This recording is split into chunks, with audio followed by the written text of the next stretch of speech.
This is a problem in which we are going to convert the number of atoms to mass in grams of a substance. And our question says, of an element actually. This says, what is the mass in grams of 8.5 times 10 to the 12th atoms of naturally occurring potassium? So the first thing we have to do is we're going to use the periodic table of elements, and we're going to look up the mass in grams of one molecule of potassium, which is represented as the letter K. So you go to here, the first column, and potassium is 39.0983.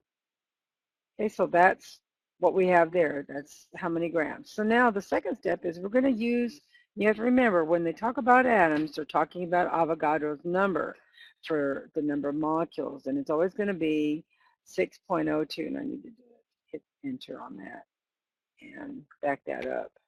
6.02 times 10 to the 23rd.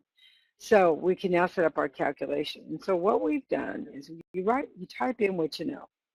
You were given 8.50 times 10 to the 12 atoms. So that's what you write here. And you remember that what we do in stoichiometry is we cancel out units. So if you have atoms here, then you got to have atoms here. So that's why we have this 6.02.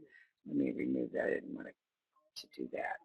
Okay, so atoms are gone, atoms are gone. And see, 6.02 times 10 to the 23rd atoms is the same thing as 1 mole. So notice that the moles of potassium and the 1 mole of potassium are also gone. And 1 mole of potassium is the same thing as 39.0983 grams of potassium, which is our mass that we're looking for, mass in grams. So when you do the math in here to calculate this, you have to use your scientific notation button on your calculator. And I've mentioned it in other recordings that scientific notation will be usually the letter EE, and because it's not really on, it is usually something where you have to use the shift button first and then EE. Let me show you one calculator so that you can see what I'm talking about. One moment. Okay, so this is a Texas Instrument. It is TI 30X, but the EE button is right here. Okay, you see it's circled, but it's also the button you would press is this X to the -1. So to do 6.02 times 10 to the 23rd, you would literally do 6.02, then hit your shift button, press this button to get that EE, then you're literally going to type 23 in and then equals. So I just wanted to show you that. So this is how we do this, okay? I'm going to do 8.50. Let me get this written down here. So I would type 8.50, my EE button, then 12 for this right here. And then I would go divided by, because this is kind of like multiplying it times 1, so it's just going to be this answer.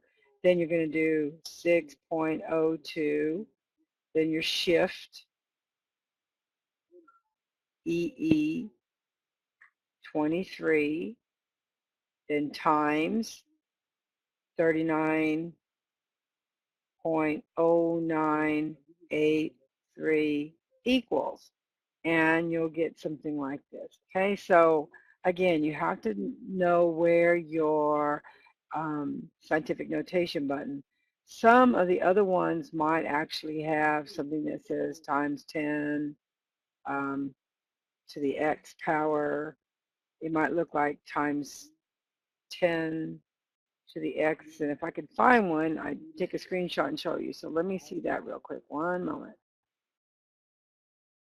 Okay, so I found an example of a Casio, and if you look right here, and I'm going to take it off here, but if you look right here, there we go. This right here,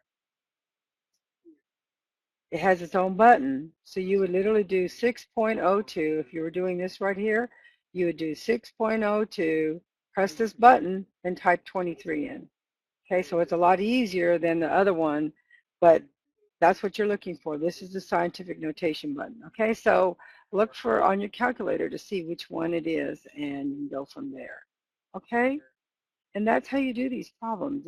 That's all we're doing right here is this problem right here. Let me go back down here to get that 5.52 times 10 to the negative 10 grams. It just means that it is not a negative number, but it's a very teeny, teeny, teeny, tiny, and I do mean real tiny amount of grams for this 8.5 times 10 to the 12 atoms of potassium. So you're talking about a very, very small number.